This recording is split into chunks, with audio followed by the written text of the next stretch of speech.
Good morning, Art, Beauty, Equilibrium podcast family. Coming to you live from Los Angeles. Let's get into it. How are you? Good morning. Hey. Be very careful coming around. That's the camera stand. Got it? Thank you for joining us today.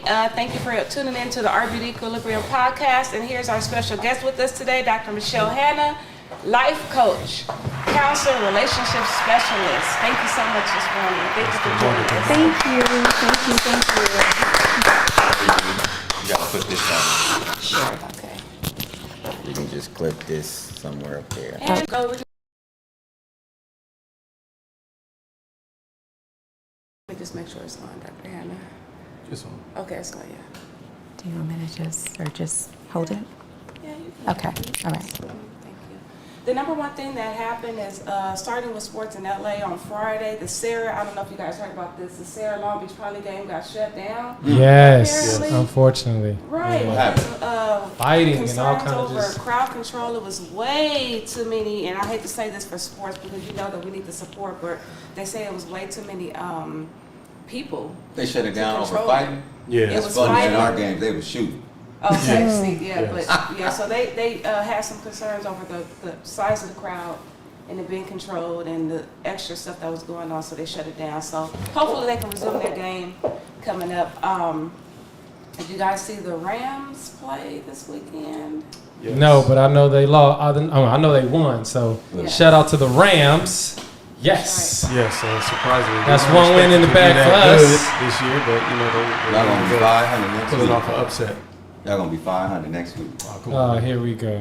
Bang, bang, not See? 1-0. Womp womp. There you They go. gonna come down here and beat y'all probably 30 to 13. So let's get into something more important. We have a special guest today. You guys go ahead and Well, we have the author of the self-vows, the vows, yes. okay, and the 4 B's. Is this your 4th book, Dr. This is Hannah? the 4th book. Okay, Yes. so Wow. this is the 4th book. Actually, you know what? It's now the 5th book because remember I just co-authored the book and Yes. it went bestseller. So yay! Yes, check it out for on that. Amazon, okay? You gotta sit up somewhere. Oh, sure. Scoot back. Sure. I didn't even see. Okay. All right. We good now? We're good. Okay. Yes. Should be. Okay, so like she said, she's co-author of a #1 book that it just went #1, and we're so proud of it on Amazon. You guys check it out, co-author, but also 4 books that are bestsellers. So, we're honored to have you today as a guest. Can you please tell us your official title and the name of your company? Please tell us about it. Okay, so Dr. Michelle R. Hanna, and my company is Mikkel Life Coaching LLC. So just a correction, the Girl Get Up and Win Every Day, that one went bestseller. Okay. The other 4 books, we're not there yet. We're close. We got to get the self-vows to go bestseller. Right. Oh, you definitely will. Yeah. You definitely will.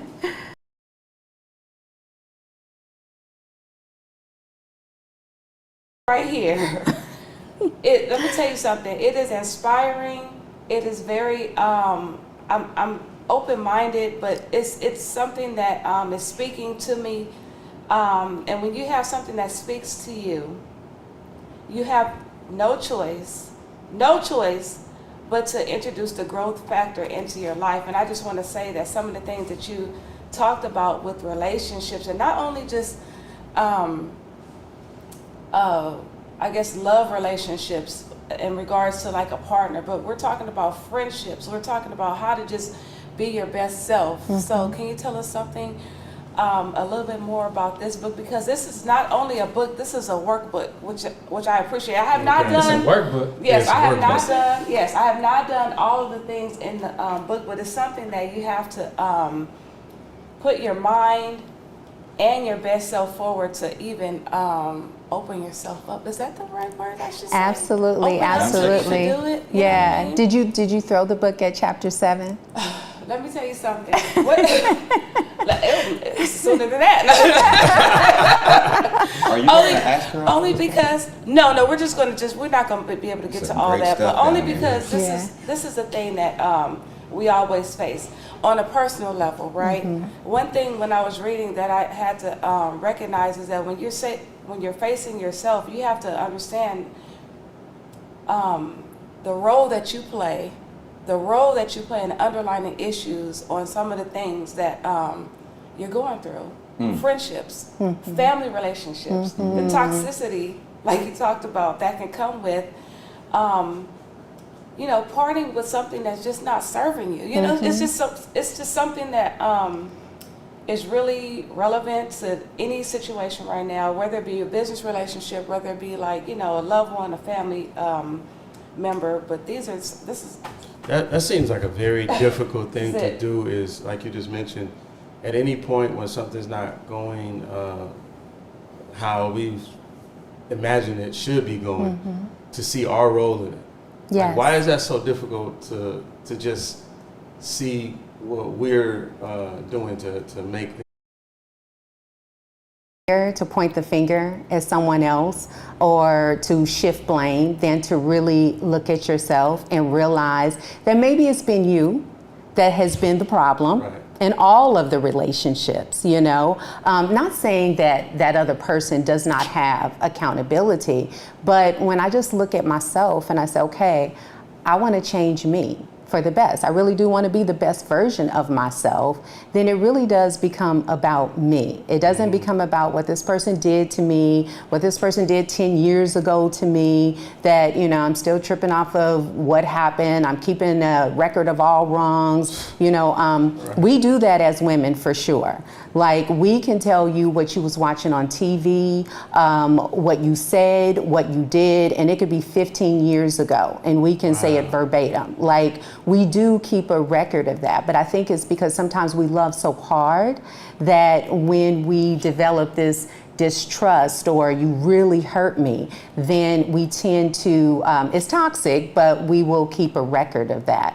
So the way that the self-vows came about is I was sitting in my office one day and I was just thinking, what is it that really brings couples into my office? It has to be past finances, has to be past sex.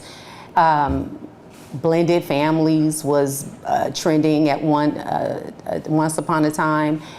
And after days, after months, and almost a year, I quieted my space.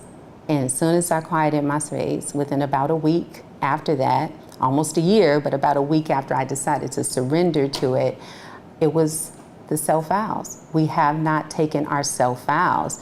So we will extend those vows to someone else. Like, I did an interesting twist on the traditional wedding vows. So we will extend those vows to other people, or just other vows. Doesn't have to be the wedding vows. But we have not done that for ourselves. So I'll give you an example. To have and to hold from this day forward. Do I have everything about myself? Not everything I want to be, but who I am right now. The bad, the good, the indifferent, all of that. Do I have that about myself? To hold, that means to support. Am I my biggest cheerleader? Or am I always looking for someone else to validate that, to be my greatest cheerleader, to be my fan, when I'm not even that to myself? I always say, bet on you. From this day forward, being stuck. Am I stuck? But I really expect this person to pull me out of that. I expect this person to, in the areas that I'm not really doing so well and I'm not thriving, do I expect this person to pull me out of that, right? And make me feel better, right? And you mentioned ego, right? And a lot of times we lean into ego, but we do not lean into being authentic. They don't walk together. They don't go hand in hand. Exactly. So when you said just something about fear, and that's why I believe it's the ego, because what you're afraid of, typically it'll go back to, because you're your ego. You're afraid of how you're gonna look Yeah, absolutely, absolutely. Judgment, we're afraid to be judged. So when you don't move forward, if you think about it, if you have a car, right, and I'm sure you've heard this, so if you keep looking in the rearview mirror, right, you are going to either crash and it could be fatal. But if you are on the car, clarity. So, and that's just one vow, and I'm just breaking it down just a little bit, but that vow breaks down so deep to where a lot of times, like you said, I say chapter 7, because that's usually the chapter that people throw the book and say, I'm done, I can't do this anymore. But sometimes chapters 1 and 2, just that first question when it opens up and it says, who are you? And I tell you to answer it in a noun form. So, I am peace, I am anger, I am love, I am love, I am.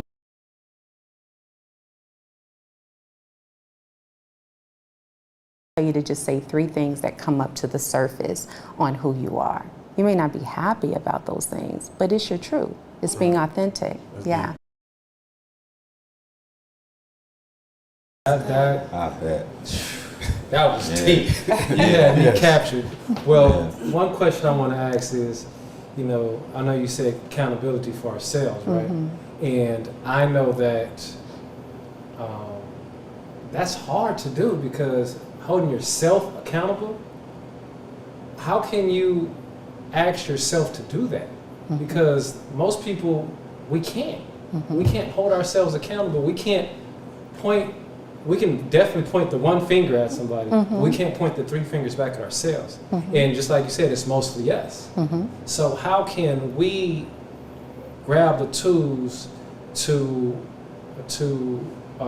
get to those steps to say, maybe it was me? How can we do that? So the first thing is that you have to commit to want to do that. And then, of course, I'm going to plug it. You got to get the Self-Vows book, because it will. I promise you, though, I'm like not really just saying this. It really, does it not give you like so many tools in the book that you have to be accountable to even work through this book. Like you are not going to get past the first chapter if you are not accountable. You're going to be way too uncomfortable if you're not ready to make the commitment. And but I was, go ahead. I'm sorry. And I was going to say what you just mentioned before. I just want to say that you do urge us to tell the truth. That's the main thing that you say throughout. Tell the truth to yourself. And when you're just thinking on the surface level sometimes, you don't know that you may be not being that forthcoming, but then when you think about it more, you say, what, this is really the bottom line. This is really wait a minute, this is what, not that you're saying, okay, you're living like in error or you're like lying to yourself, but sometimes you just have to really think to yourself, like, that goes back to that authenticity. Really, okay, so yeah, you are so in my brain right now. Yeah, if you're not authentic, you can't keep it a buck about nothing. Absolutely. It's never going to work. But then how do you be authentic? I think that's the question that everybody asks. I think you got to really, experience and looking at what's going on. I mean, because he made a point. You know where you're around somebody every single day, and that person don't know nothing about you. Some of us, they may not be right about everything they're gonna say about you. You know what I'm saying? They might be wrong about some things, but they're gonna be wrong about everything. And whatever they say, you have to validate their feelings on that and acknowledge it and see if it's true. Yeah, and vice begin versa. to ask yourself those questions. Actually, I want to do an exercise with everybody right quick, okay? So I want everyone to close their eyes, okay? and listeners too. Listeners, I was just about to say that. Please, Listeners if you too. have the chance, Close if your you're not eyes. driving, I love exercise. Please do this exercise with us. Thank you. All right, hold Okay. on. I'm a little uncomfortable. All right, let's go. Okay, all right, so close your eyes. And so now I want you to think about, if you didn't have any judgment, if you weren't concerned about what people would say about you, if it wasn't even about money and about, well, if I had this much money, then I would be able to do these things, who would you be? What would you be? Open your eyes. So the first thing that came up to your core, don't think about it, but what's the first thing that came up to your core when I said, who would you be? What would you be? I'm not being in front. I said I'll skateboard. Skateboard? Okay. Because skateboard makes you feel what? It makes me, it's fun. It makes me feel good. Skateboarding, snowboarding, you know. But then actually after that, it was barbering. I really do love cutting hair. Yeah. Okay. Yeah. So barbering, you're already doing that, right? So a part of that, you are being authentic to who you are, right? And then the other part was skateboarding because it connects to fun, Yes. right? Yes. So in the core of that, you would be fun. Right. That's what it would be for you. Your life would, if you being authentic is fun. Right. Now, people maybe that are around you, that are close to you, maybe they would agree with the same thing. The people that really know you, they would probably say the same thing. What came up for you? A nice person. Nice person. Okay. Well, no, I know it sounds funny, but no, it was a good thing though. Like just, you know, I got a lot of love in my heart, man. You know, just sometimes, life be lifing, but that's what popped up in my head though. Okay, so let's go with nice person because that was what came up. So I think if I you know would- why I said it actually. Okay, I'm sorry. okay, go ahead. Because remember, Shima, we were just talking the other day about also too about just appreciating. I'm becoming more present now, if that makes Okay. sense.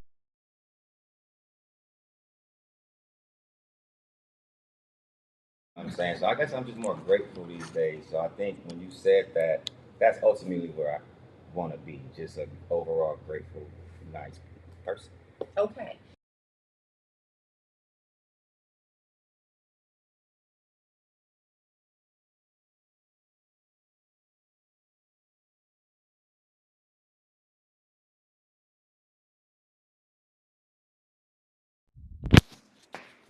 Was it being nice? Did it have the right intentions? And then that moves you closer to authenticity.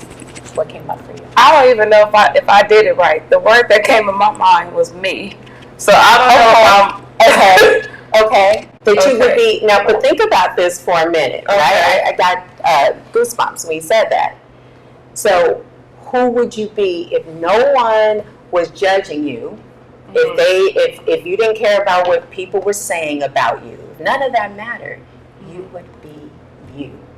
Okay. So what that says is that because those things may be present, the fear comes in and then you don't be who you really are.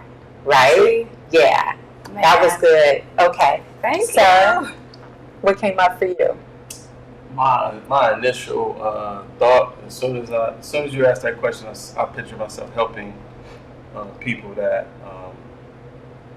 were kind of disadvantaged. I just saw myself like being a philanthropist See, that's nice. person. Exactly. And you know That's what? along with that, I think I imagine myself not having the stress of providing for my immediate needs and my family's immediate needs along with that. So I'm thinking, if I could, I would.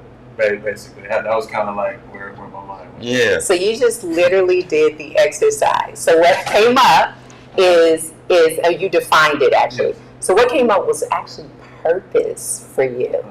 That was purpose. Purpose is that is the thing that the reason why I was born is to do my purpose. The reason why I exist is to do my purpose. So you actually talk to purpose because purpose is connected to humanity.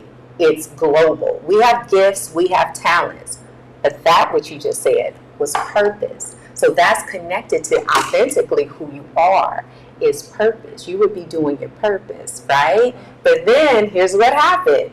You literally, that second thought was, okay, but that's going to take money, how am I going to be able to do this, that, and the other with my family and all these things? Then that starts to come into your mind because that's actually a part of fear, right? But if you know that is your purpose and you show up in the world, I promise you, if you show up in the world like that, you will begin to attract things that are connected to your purpose. And the money situation won't be an issue. Right? So who we are, that is who we attract. right? So if you have a savings account, right, and you are constantly dipping into your savings account, when you know that you are saving for a certain thing, right? And you're constantly dipping into it, and you're like, I'll put it back, I'll put it back. Sometimes you might put it back, sometimes you don't, sometimes you put half of it back. What do you think that makes you? One word. You know, that's hard to answer because I just had to dip into my savings like last week. And I felt so bad about it. I was like, oh my God. So it's hard for me to even answer that. I felt bad because I did not want to do it. And He kept it a stat. so my initial plan, right, it kind of failed. So, I mean, you don't know, I just had shingles last month, right? So on top of, you know, my plan, it just kind of, you know, and then I moved and everything, so it just trickled down.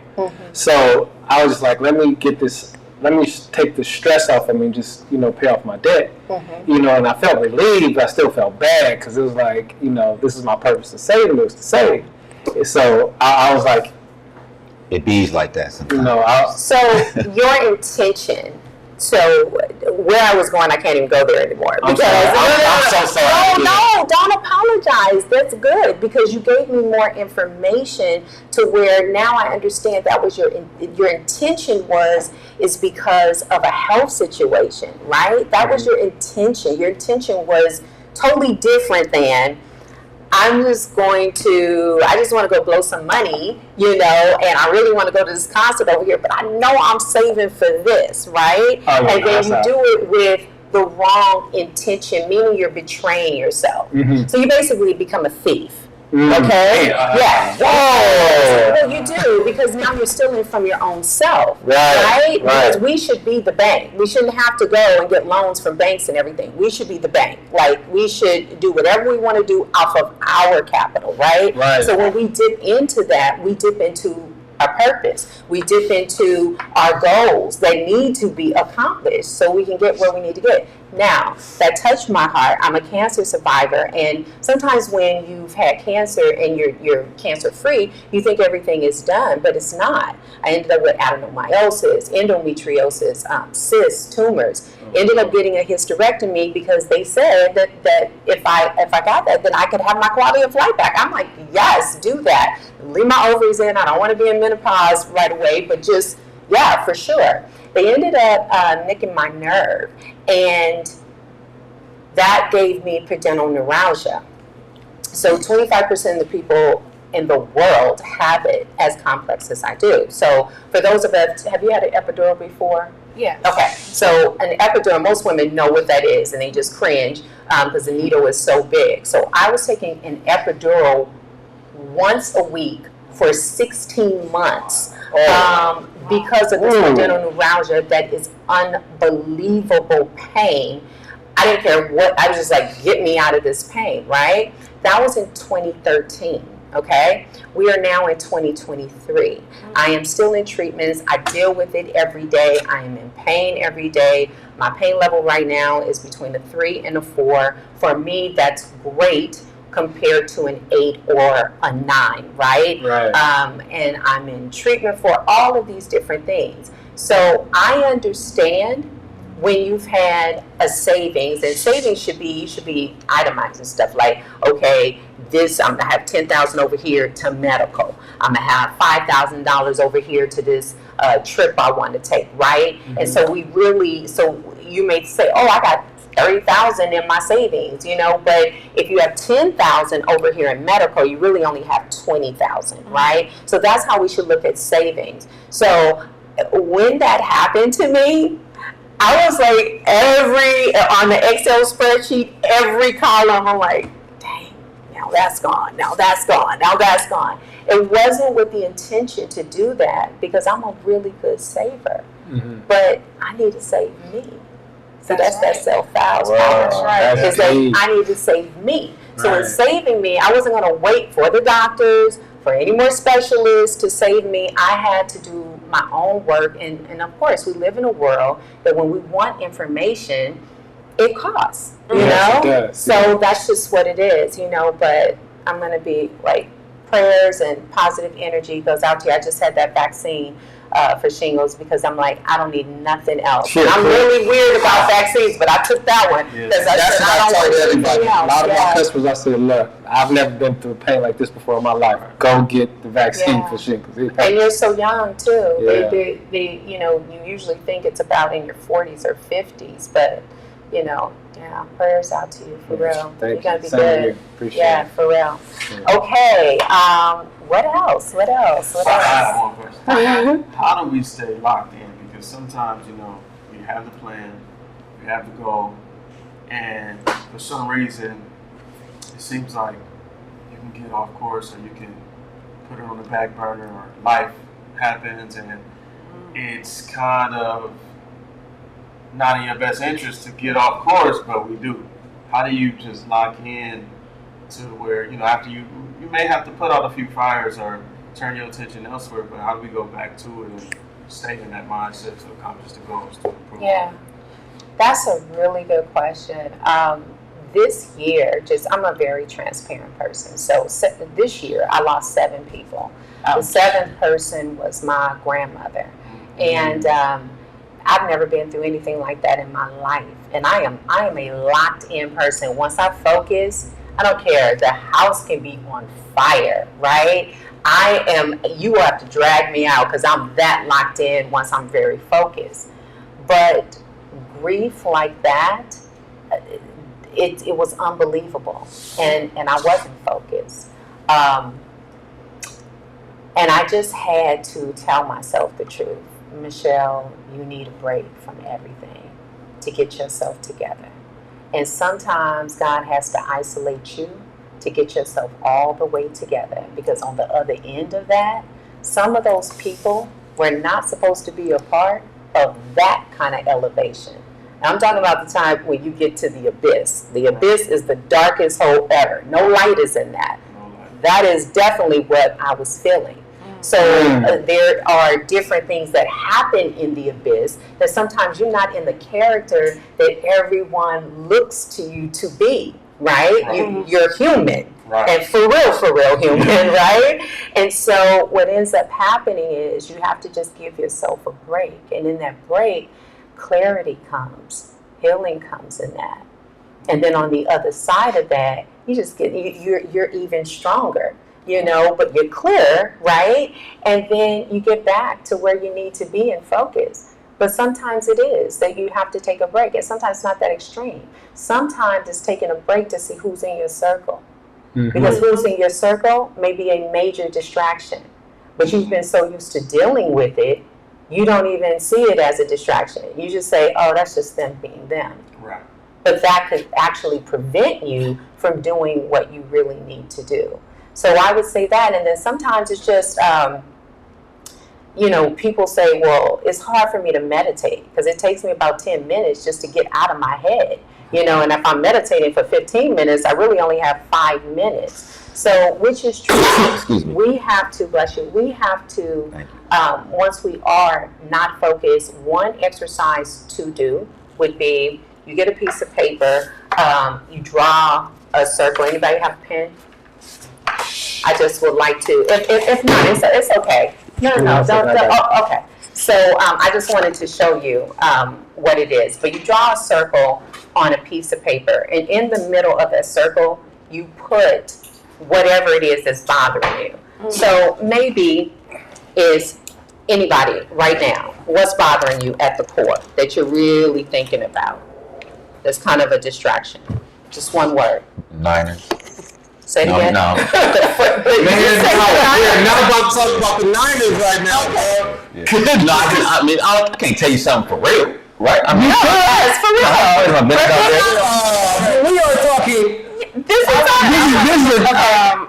When you don't know how to help someone that you want to help, that's something that I'm personally going through. okay. When you want to help someone that you can't help. Okay, so frustration. Yes. Okay. B. Okay. 1 second, y'all. Okay. So we're gonna do just one of them. So you're gonna take an arrow. What about this frustration is frustrating you? I feel like I don't have like a roadmap. There's no like So there's no blueprint. There's no blueprint. There's no rules. I feel like it's everything that I think will help is not helping. Okay. So we have, can I don't know if they can see that. That's the camera. Okay. So you have the circle, you put in here frustration, right? Then I drew an arrow, no agenda, no blueprint. So what you end up doing, this is going to be full because you just keep putting arrows to everything you feel. So what's happening is you're dumping it out. So now when I look at all of this, I'm going to say, okay, how can I begin to get more clarity regarding no blueprint? So how do I fix that? Well, maybe I can't fix that in terms of no blueprint, but you can create the blueprint. Okay. You can create the blueprint. So even though there's nothing to teach you, to guide you, but you can create the blueprint. Do you see what I'm saying by that? Right. Okay, so the self-vows was something that was like really crazy, right? Like in my head, I'm like, how am I going to get this out? People are going to think that I'm telling people to marry themselves. Like, how am I going to explain this? There wasn't a blueprint. Okay. This is the blueprint. Okay. So anything else that comes after that is because it was created from here, from being clear. And also sometimes when it really comes down to it, you have to trust your core. But sometimes when we are so distracted, we can't even hear our core. Hey, that's deep. I'm remember that. We don't even Right. know what our Create core your is. blueprint. Right. Yes, absolutely. So this is a good, I call them bee storms. This is a good way to just kind of, vomit and dump your stuff out, I love it. I love it. So there's 7 vows. There's 7 vows. These most important vows that will change your life. 7 vows that you will go through this book. And it has exercises, it has activities. It is not just about, even though it started with relationship, because I was thinking about the thought about couples, but it's not just about, intimate relationships. It's about friendships. It's about mother and daughter relationships are one of the hardest relationships I feel. So mother and daughter, father and son, your business, just your family, any relationship that you're in, but most of all, the one with self is going to determine the result in all of those relationships. And for those of you that are dating and that are thinking about dating, so he must be dating.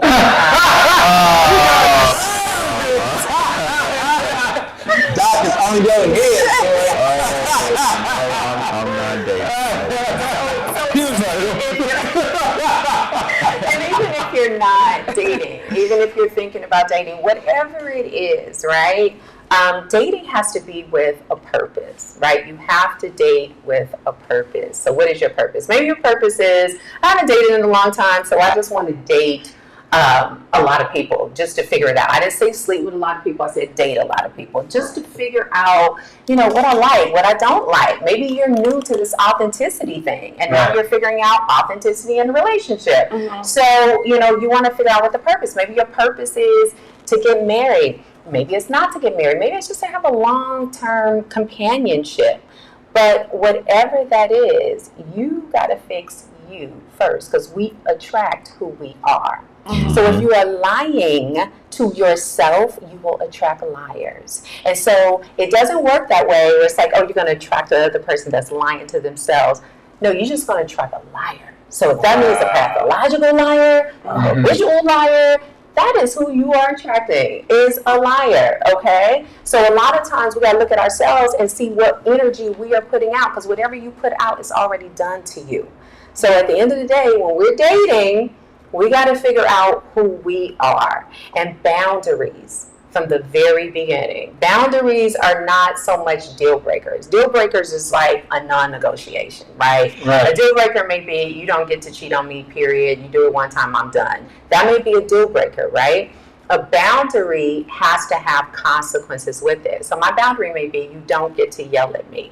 The consequence is that either I'm going to exit and we're not going to have this conversation, so you may not get the conversation that you really may need some answers to something, or you really may need to talk about something, or maybe I shut down. So it has to have consequences, and you have to be able to have those conversations. No, you do not have that on the first date. That is not what I'm saying. Mm-hmm. I'm saying when you're dating someone and you're like, things are getting serious, that's when the boundaries. When you know that you really do want to spend time with this person and really get to know this person, and you are not dating other people. Mm-hmm. That you really want to exclusively date this person. Right. So when you exclusively date that person, you then start thinking, okay, tough conversations. Right. And please, based on the Shirley Strawberry, Steve Harvey situation yesterday morning, and I say this all the time, do a background check. And that doesn't mean just you doing a background check on them. They need to do a background check on you too. Oh, run through the system? Yes, absolutely. Unequivocally, absolutely. The more you have to lose, you better do a background check. Allegedly, well. I was about to say, allegedly, her husband did have a felony. Now listen, I'm not saying nothing about records, because people can change. They have a right to change. They have a right to transform. Not saying anything about that. However, there may have been some things that were in the relationship that were subtle things that she's like, nah, it's not that, right? Mm-hmm. Instead of really leaning into more, maybe if she, who knows if she knew, but let's just say she didn't know about the felony. Maybe if she did know and there was some things that she saw that was, I don't know about that, maybe she would have leaned in a little bit more. And here's the other thing. I truly believe that our intuition tells us the truth when we allow it to. Yep. So you know how when you say, I should have followed my first mind? Mm-hmm. Your first mind is the mind that the Creator put in you. Mm-hmm. That's the mind you should always follow. So when we do the other mind, right? We literally always come back, dang, I should have followed my first mind. Yeah. If I followed my first mind and I would have left her alone when my core told me to leave her alone, or left him alone, I wouldn't be in this situation. Yes. And that's why this self-vows workbook is good also, because if you don't necessarily know the questions to ask, this is just a good way to start and begin and put things down. And you also see that it's almost like when you have like that little conscious, the way the love notes are, if you have, and that's just giving away a little bit something of the book, if you have like that little thing on your shoulder that's saying, hey, what about this? Mm-hmm. You know what I mean? Mm-hmm. Negative or positive.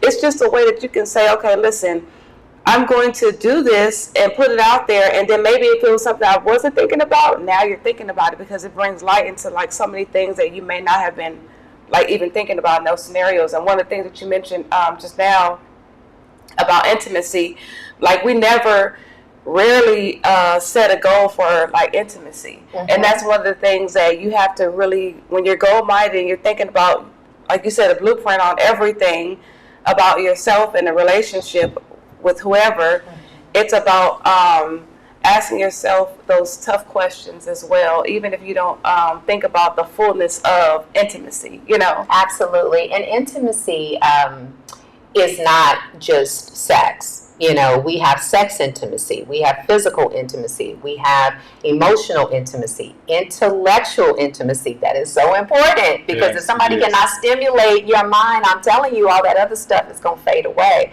You want somebody that can stimulate your mind. We want spiritual intimacy. We want to be able to connect on a deeper level. All intimacy is connecting on a deeper level. So you have business intimacy. And I'm telling you, for years, as soon as they would hear the word intimacy in corporations, when I would come in there to do some of their team meetings, they would say, can you change the intimacy word? We love all of this. And I wouldn't do it, Because authentically, I stood my ground and I said, okay, well then, I mean, it was a little difficult because of the money that was on the table, but I said, no, then I'm not changing that because that's what it is. That's what I'm teaching. Now, fast forward 8 years later, certain people have called back and said, you know, can you come back and talk about, you know, that thing, I said, the business intimacy thing. Yes. And they're like, yeah, you know, because now they know the world that we're living in, you better have a deeper connection with your clients, with your customers, with your business. Nobody should know their business more so than you. She talked about the love notes. The reason why I put the love notes in there is because when people are not used to being intimate with themselves, they tend to skate around the question. Mm-hmm. Or they want to just answer it yes or no, or they want to, and usually like there's very few questions in there that you can answer with a yes or no. They really do dig deep, they make you think, but the love notes help you to be able to put it into perspective is what the question actually really wants to know. And I just want to say something. I'm so excited that there's 3 men at the table, 2 women, where the men are it's definitely more men than women, because most people thought that the self-vows was just for women. Mm-hmm. They look at my self-vows retreats and they see all women. Mm-hmm. Most of the people that are commenting on my page, women, right? That is absolutely not true. It was just really hard for me to get men specifically, because I'm a Black woman, to get Black men into this particular program. But I'm so excited. I'm telling you, y'all, I manifested that because this year we have men that are in the self-vows. And I'm telling you, that healing for Black men has been something that had just moved me to tears. It's just been quite amazing. And they're like, okay, so when are we doing the self-vows retreat for men? I'm like, okay, whoa. Can we just make it through like programs, you know? But I'm so excited about that because it's been a long time coming. So this is for you too, men. It has always been for you. But I just been waiting on you, that's all. And I want to talk about, let's talk about the retreat. The retreat that's coming up, sold out, right? Yes, sold out for September, okay. Actually in another week and a half. And then we have a business intimacy retreat that's coming up. That's going to be really cool. We have 2 spots that are available for that. Mm-hmm. Next year is just going to be fire because we're going to have the self-vows, we'll have the friendship vows, mm-hmm. we will launch the mother and daughter vows, okay. And then we'll do another business intimacy. So next year is wide open for, you know, anyone to contact me, and I guess we'll go over that at the end of this, and then they can sign up for the self-vows. Now, just because you sign up, that doesn't mean that you might be aligned to what we're doing. That it doesn't mean a no, it just means maybe a not yet, right? So yeah, so that's what I have coming up. Thank you, Dr. Michelle Hannah, and I want to say check out the link in the bio. As you know, there's so much more to talk about on various topics from business to the self-vow. If you would like to leave your information with her, you can click the link in her bio, contact her anytime, okay? She is a licensed professional. She's here to support you. I just want to say, pick up her books, pick up the one that's on Amazon, make Self-Vows a bestseller as well. Yes. So please. Can I give her a number too? The 888 number? Yes, please. So please reach out, 888-983-4446. 888-983-4446. You can email me at info@michelleRhannah.com, and you will hear from me. You're not going to hear from my assistant. I talk to everybody. It's important for me to make that first contact with you, so I'm more than happy to speak to you. Or DM me on Instagram. That's good too.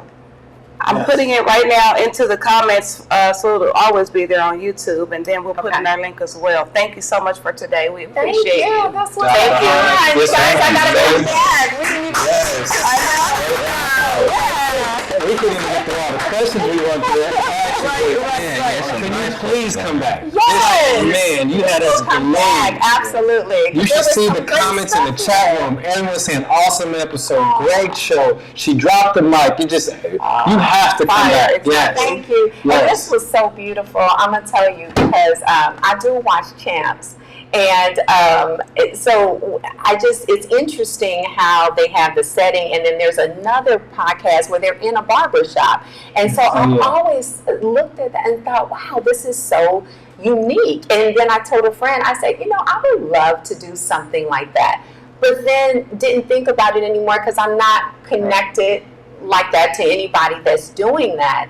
And so when Shima, I didn't even know that this was this environment, and then I looked at it and I was super excited, and I was telling all my close friends, oh my gosh, guess what, I'm going to be at a barbershop, I'm so excited.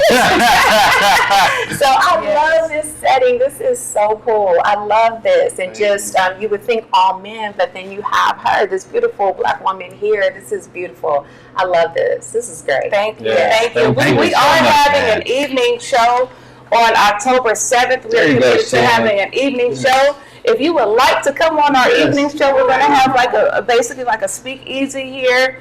If you would like to join us that evening, it's going to be a night. It's going to be a little more grown. Also, if you guys want to come out, this is an official invitation. We will have a list you have to sign up for to get, to be able to get in here and join us or whatever. Damon, you will be here. So please, October 7th. October 7th. That's a Saturday. October 7th. Night show. Yes, thank you We guys. can get you on that night show. Oh my God. Okay. Woo! Yes, I'm gonna be yes. talking real slow. Is this adult beverages? Yes. Yeah, we are taking off the weeks. What's the time? October 7th is going to be at 8:30. Okay. All right. No, go ahead and put me on. Okay.